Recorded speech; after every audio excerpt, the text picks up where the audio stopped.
My boyfriend is a monster. The White Room was my new home. But, God, I miss the sky. After a surfing accident left my classmate and me stranded in the Mediterranean Ocean, a kind woman dragged us out of the water and brought us to her home. I awoke to 4 walls of white and a single glass door. At first I panicked. I couldn't breathe. My limbs numb. I tried to sit up, but I couldn't. I tried to scream, but I had no voice. Only a mouth that opened and closed, my tongue lolling. Mrs. McIntyre reassured me. JJ and I had been stung by a rare, dangerous jellyfish. We were under observation.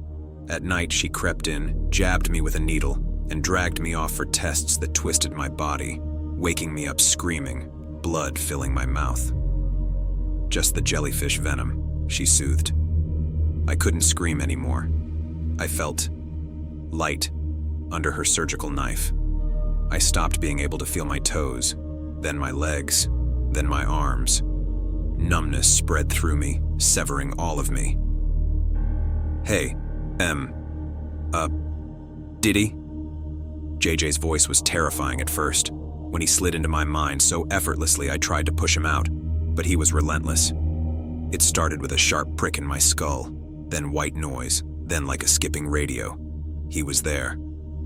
I could never see him.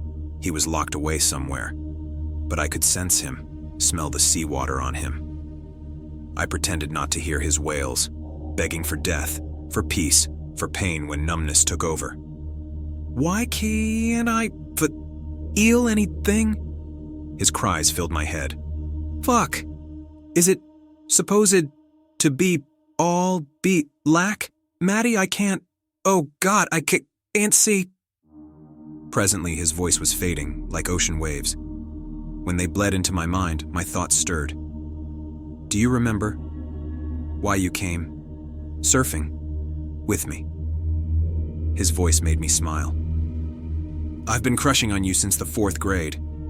I imagined his face, thick dark brown hair and a dimpled smile. Come over to the door. I got the key, eyes, and I heard you want to see the sky. I did want to see the sky. It had been so long. I jumped up, but my legs weren't working, so crawling on my hands and knees, I reached the glass door, and I screamed. No, I didn't scream. I couldn't. I fell back. The white walls around me blurred. Blinking, I stared down at my hands. No, my paws, tiny furry paws. Scrambling, I pressed against the door, my cry bursting into static. JJ? My real mouth didn't work anymore. The half-mutated body kneeling before me, its shark-like head twitching, tilted toward me, its beady eyes unblinking. Mad? Die, what? Is it? JJ's voice hissed into my skull, and he tapped on the glass. The shark head sewn onto him was still alive, its jaw twitching, cruelly stitched to the boy's carcass. We're on gag. Before we get into the next story, please subscribe, it really helps me grow. My kidnapper released me 2 days ago. I've been free for exactly 2 days, 12 hours, and 17 minutes. Not that I'm counting. Actually, that's a lie. I am counting. Every second feels like a miracle and a nightmare simultaneously. Every tick of freedom is weighed down by what I know and what I can't bring myself to tell anyone. 3 years. That's how long I was held in that basement.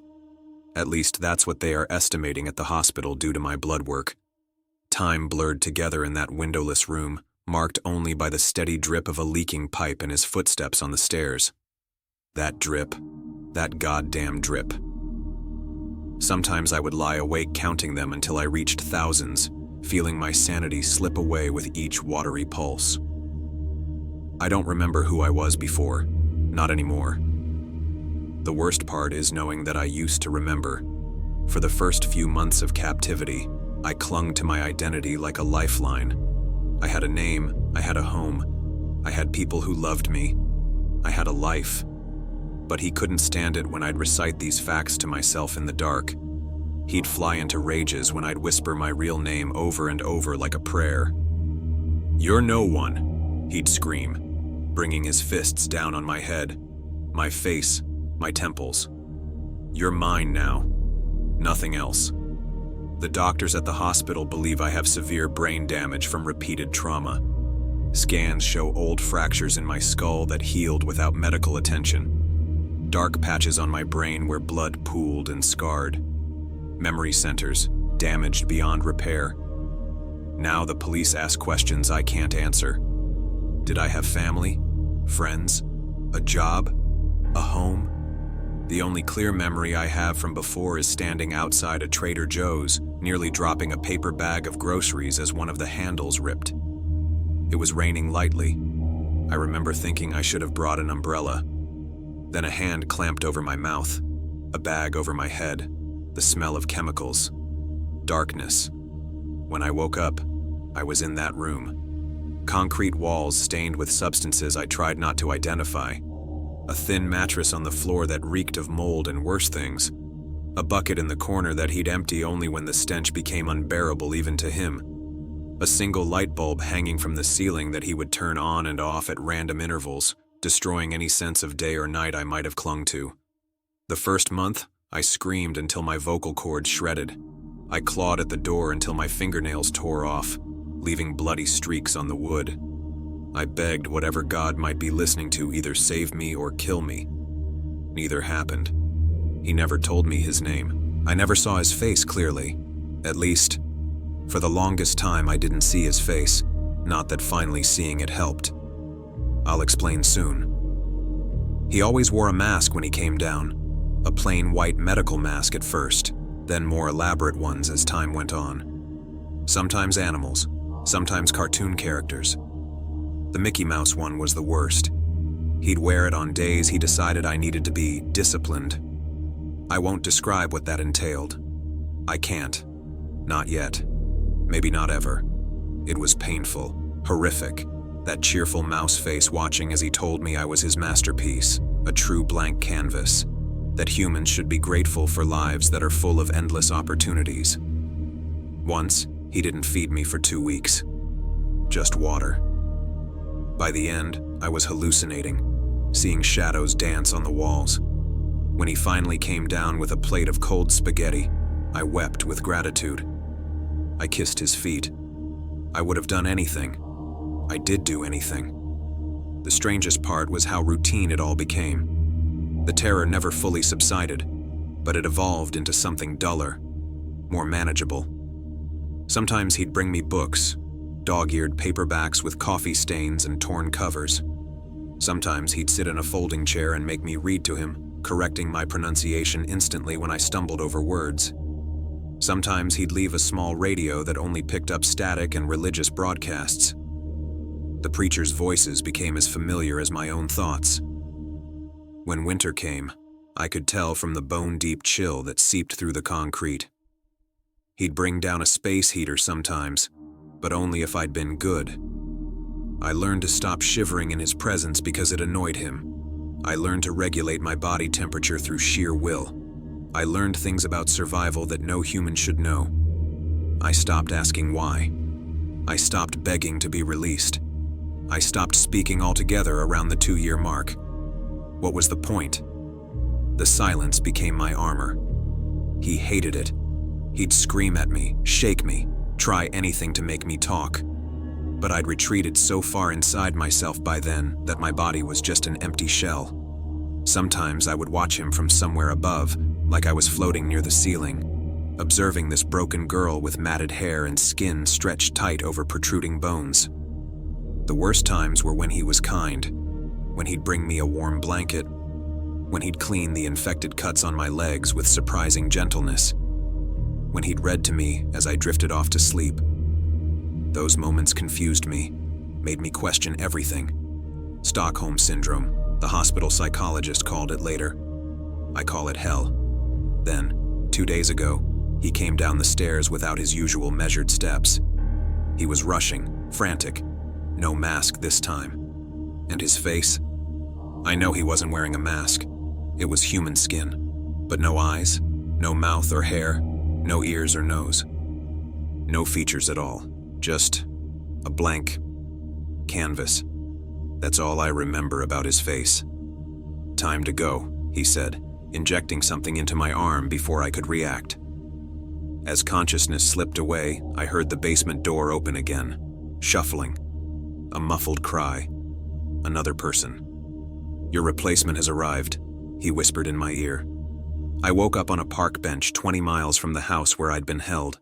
My hospital bracelet says Jane Doe. The police have been kind but frustrated by my inability to provide details. I can't describe his face even though I finally saw it, but I remember his voice. The way it would soften when he was about to hurt me.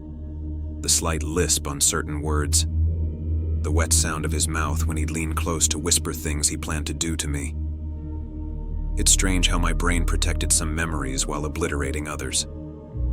The neurologist explained that severe, repeated head trauma can create a patchwork of memory loss. Your brain sacrificed your identity to preserve your survival instincts, she told me. Sometimes I still feel the phantom pain of those blows, the ringing in my ears that wouldn't stop for days, the world tilting as I tried to hold on to who I was before everything went dark. And last night, as a nurse was checking my vitals, I heard a news report on the small television in my hospital room. A 19-year-old girl had gone missing outside a Trader Joe's, one town over from where we are now. I should tell the police everything I know. I should help them find her. I should be doing something, anything. But I can't. I physically can't.